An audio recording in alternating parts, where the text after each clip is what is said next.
What is going on, traders? In this video, we're going to go over some key levels as well as my expectations heading into tomorrow. Before we get into that, like, subscribe, comment your thoughts below. Let's get into the video. Now, today was pretty interesting, right? In my last video, I was saying that NVIDIA is kind of giving off this warning that we could be looking at a sell-off across the market. And we seem to got a little glimpse of that happening. So what happened today? We saw NVIDIA head all the way to about 921. I personally would have liked to see a move above 924 for me to be completely bullish on NVIDIA once again, but we didn't get that. We got 921, and then we started to see bears step in, and we saw a sell-off all the way down to about 893, 895 range, right? And so it's great that we closed above 900, but I'm not exactly buying this move. Now, I've told you guys about my strategy. I've made videos about my strategy, and I'm still going to stick to my strategy. Right now, we have broken out of the supply and demand zone, and we could be heading lower on NVIDIA, given that we give up 900. But my concern is not exactly 900. I want to see a move below 891, 890 range. We break below that, then we could be looking at a move towards 884 and then 876. My main target right now is 870 as far as downside. As far as upside goes, if you want to be bullish on NVIDIA, or if you are bullish on NVIDIA, you want to see a move back above 924.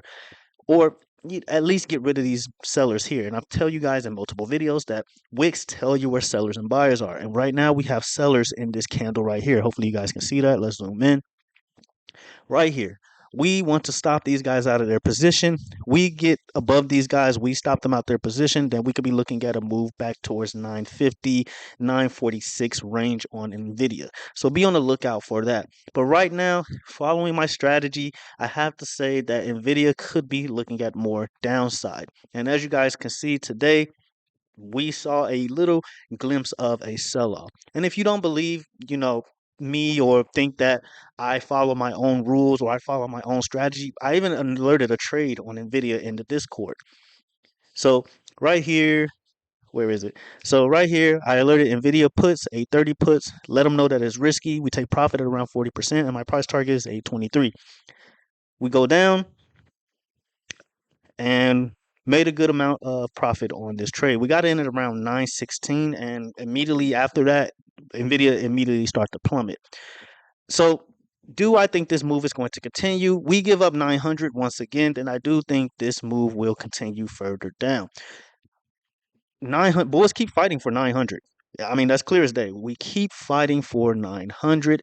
So if we give this up, if we continuously give this up, then that gives me reason to believe that bears are starting to take control, and we could see this pretty much domino effect across the market. All right. So again, key levels to the upside is 924 if you're bullish. And as far as the downside goes, you want to see a break below 890, 891 range. All right. Now, let's look at the NASDAQ. So in my last video as well, I told you guys that despite the gap up that we saw on Sunday night, I wasn't really excited about it. Okay, everybody was excited. Everybody was like, "Oh, the market's gonna go crazy on Monday," but we didn't really do anything as far as the Nasdaq goes. Now, ES, we did something pretty significant, and we'll get into that in a bit. But as far as Nasdaq goes, nothing really happened. We went from like what 18,400 high 18,400 range, and then we went all the way to 18,600. And that was about it. What I would like to see on the NASDAQ is a break above 18,610. Again, wicks tell you where sellers and buyers are. As you guys can see, hopefully you guys can see this. We see sellers here, we see sellers here, we see sellers all in this range. So I want to see a move above 18,610. We get rid of these guys. We stop them out their position. We're going to head towards 18,610. I mean, not 610, but 650. And then I really want to see, for us to start heading towards new highs, I want to see a move above 18,710 on the NASDAQ. After that, looking at pretty much a move towards 18,800. And then I wouldn't be surprised if we go as high as 19,000. All right. Now, it is important to note that tomorrow we do have news. I believe we have at around 10 Eastern, we have Joe's job openings, and then we have a bunch of Fed members speaking throughout the day. So it is important to keep that in mind as well. But I have to say, right now, I'm just not too optimistic as far as upside goes on the NASDAQ until we start breaking those key levels to the upside. But as far as the downside goes, we got a lot of buyers down here as well. Again, wicks tell you where buyers and sellers are. And we have buyers here, we have buyers here, we have buyers here. So it's a very tough range. We tried to break out of here, this pattern here, or this trend here, and we broke right back below it. So again, like I said with NVIDIA, this is telling me that bears are starting to, or at least trying to take over the market. Slowly but surely, this is what is seeming to happen. So it is important for us to pay attention to that. As far as downside goes, you want to see these guys get stopped out of their position. I would say you want to see a break below 18,380. We can say 18,350 as a psych level before we start heading down. Now, the reason why I say that is because once we stop these guys out of their position, then we're pretty much back where these guys are, where these sellers were, or they're probably not in this position anymore, but where these sellers were. And after that, I think we're going to fall pretty fast and quick. So, something to keep in mind, all right? But right now, as long as we're in this range, I'm not too excited about this. The gap up Sunday, it looked good, but we didn't really go nowhere as far as the NASDAQ goes. Now, as far as the ES, what did I say? I said 53, what was it? 53.23. We wanted to see a hold above 53.23, and we just absolutely could not hold it.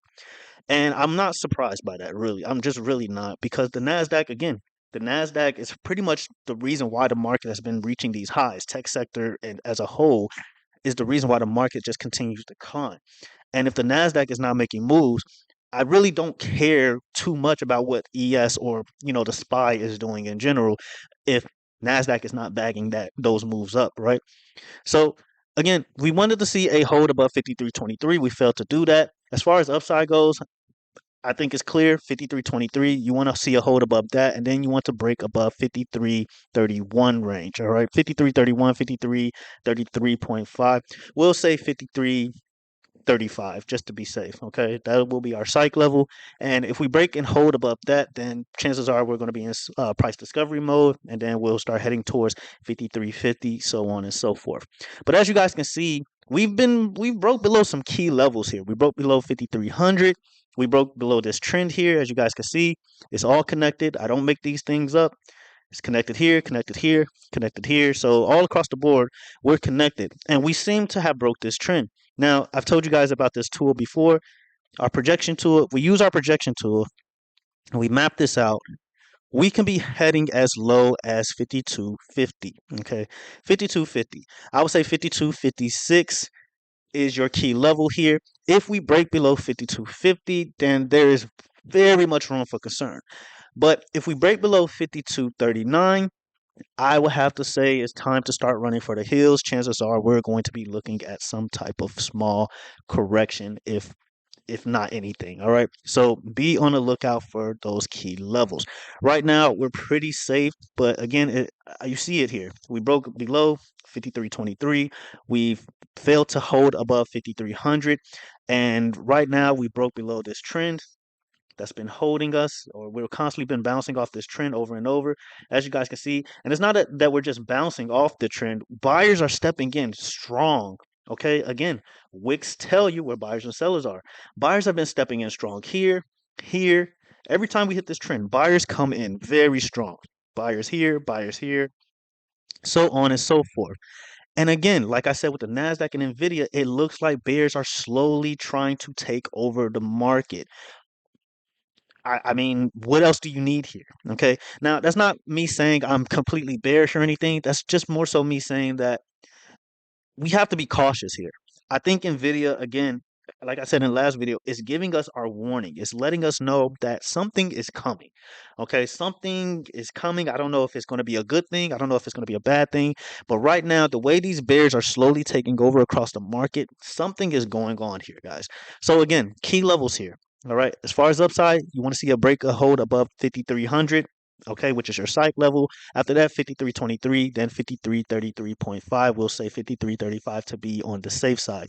As far as downside goes, I personally think we're going to see more downside here heading into maybe tomorrow. Again, we do have news, so news can absolutely trump what I'm saying right now. But as far as downside goes, we could be looking at a move towards these guys down here at around 52.76, and then after that you can be looking at a move towards 52.56. Again, our projected move is towards 52.56. We give up 52.39, we could be heading much lower. Okay, 5250 is your level of concern where you should be not even touching anything as far as even upside or downside. You should just watch and see what happens. 5239 is when you should start just looking for puts. Okay, that's just my personal opinion. That's what I plan on doing. Do what you want with that information. All right, so real quick, let's look at Bitcoin. So Bitcoin, it doesn't really look good as well. Okay, I'm not gonna lie to you guys. It just doesn't look good. I've been looking at the. If you guys haven't noticed, I've been looking at the 4 hour. This is pretty much my bread and butter on how I go about trading or whatever. On a 4 hour time frame, Bitcoin just doesn't look good. We broke below this level. Bears have stepped in, and yeah, bulls have stepped in here. I mean, it looks good, but this can be simply a retest. Okay, this can simply be a retest. I know last video I said you want to see a hold above 69,200. So far, we're getting that. But again, this can simply be a retest where we're just simply retesting this trend that's broken before we head much lower. And I personally think that's what's going to happen. Now, overall, I am bullish on Bitcoin as far as long term goes, but this seems pretty normal, right? Towards the halving or at the halving or a little bit after the halving, just around the halving in general, we do see a significant sell off on Bitcoin. So this move does make sense. And as you guys can see, I don't make these things up. We're connected here, connected here, connected here, and we eventually just broke completely down. So it is important to note that. Now, if we use our projection tool to see how far Bitcoin can go, we can be going as low as 67,300. We'll say 67,300. All right, as far as Bitcoin goes. But until we get rid of these guys here, then I'm not completely bearish on Bitcoin. It can easily, maybe we get news and it just easily goes higher. As far as key levels go, you just want to see a break and hold back above 70,500. Okay, until that happens, not really looking at any more bullish side on Bitcoin until we start heading back above that level. Now, again, sellers are in this wick right here between 69,500 and in around 70,100. So you want to get rid of these guys and then you want to break back above this trend at around 70,500. That is where it starts.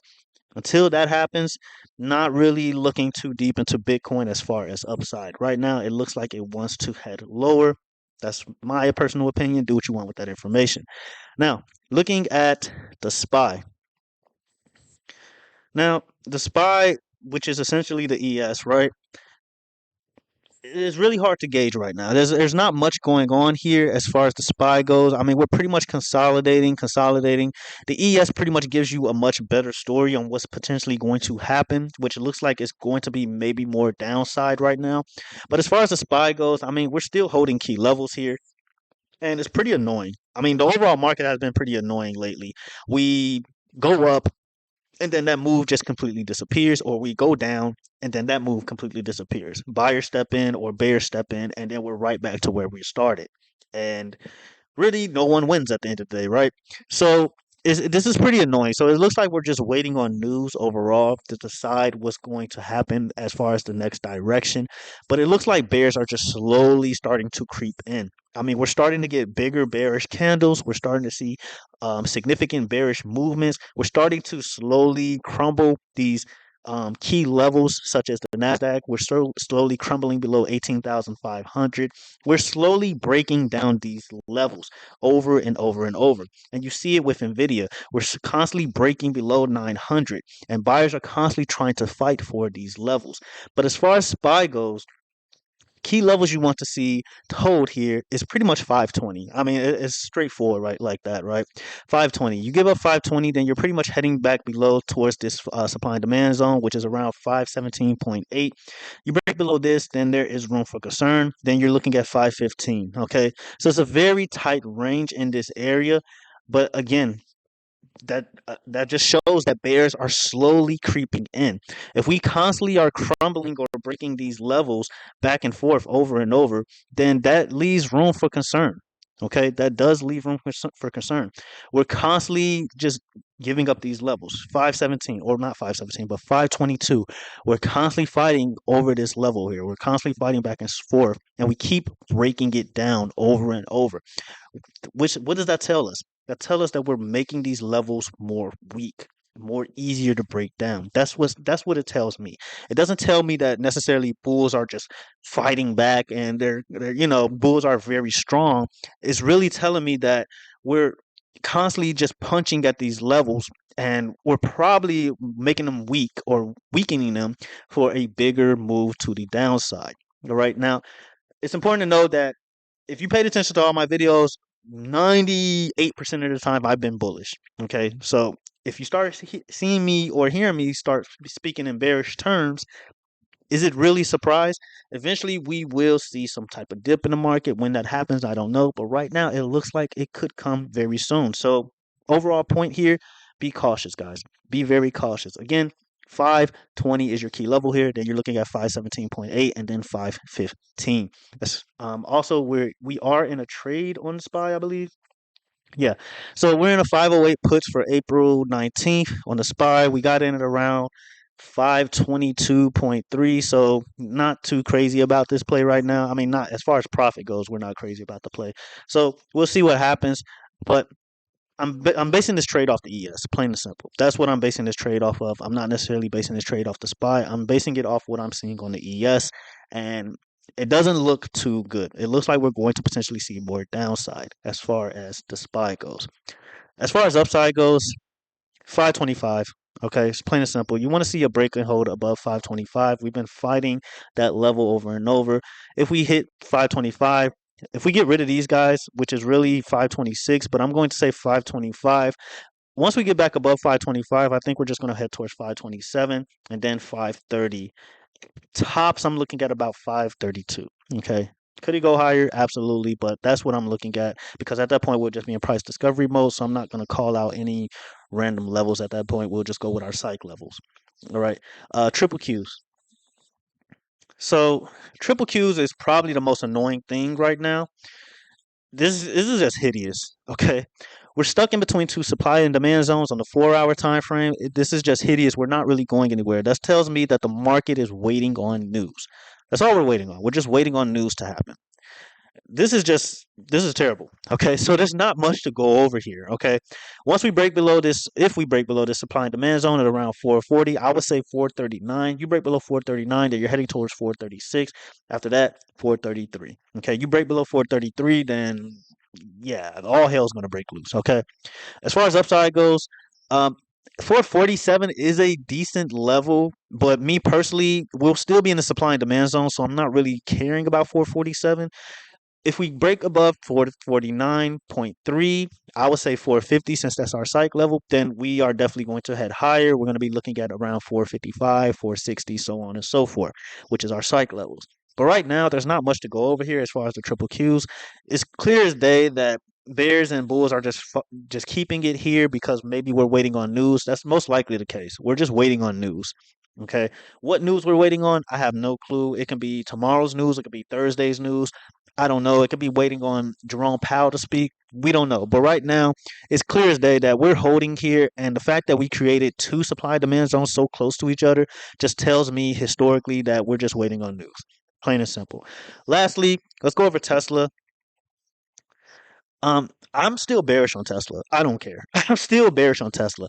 It's not me. I don't hate Tesla or anything like that. But looking at the weekly time frame, there's just nothing bullish about this to me. It's just not. I think we're going to head towards 150. I do know that Tesla has some event tomorrow, some news tomorrow, so we'll be on the lookout for that. But other than that, I just don't see it. Okay, I don't see it. There's nothing to be bullish about Tesla right now. I'm sorry. Okay, now we could see a retest of 180 on Tesla, maybe one more retest. But as you guys can see, I mean, there's not much to talk about here. We're below the supply and demand zone here. So let me map this out for you guys actually.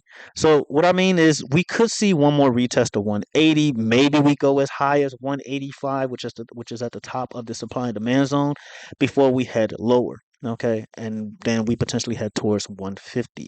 The lowest I can see Tesla going, and this is not me trying to predict the future, this is just me going off the weekly time frame, is about 130. Okay. If it goes to 130, it shouldn't even be I don't even think it should be Mega 7 at this point. It's just ridiculous. Okay. So, yeah. if we get rid of these guys here at around 150, again, wicks tell you where buyers and sellers are.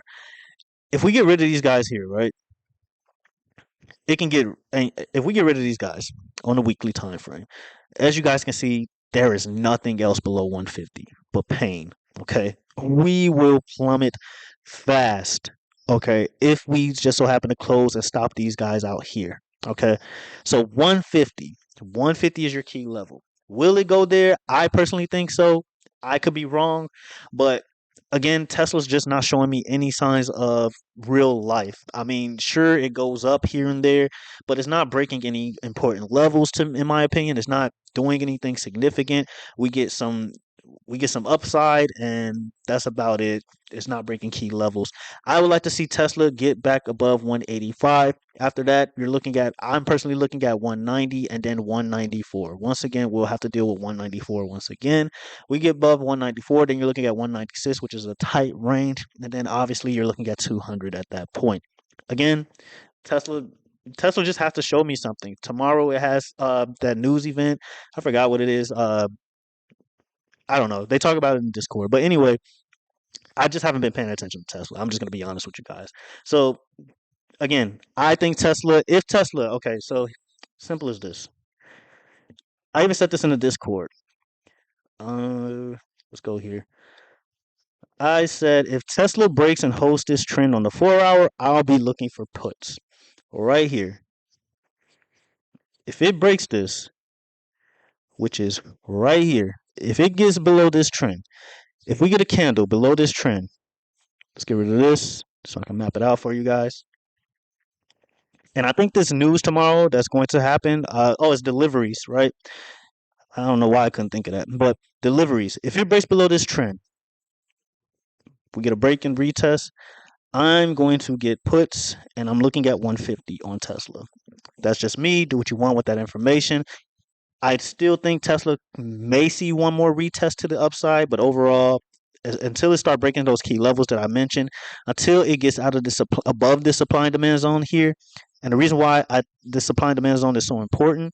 Look, sellers here, sellers here, sellers here. Until we stop these guys out of their position and get out the supply and demand zone, I have to remain bearish on Tesla.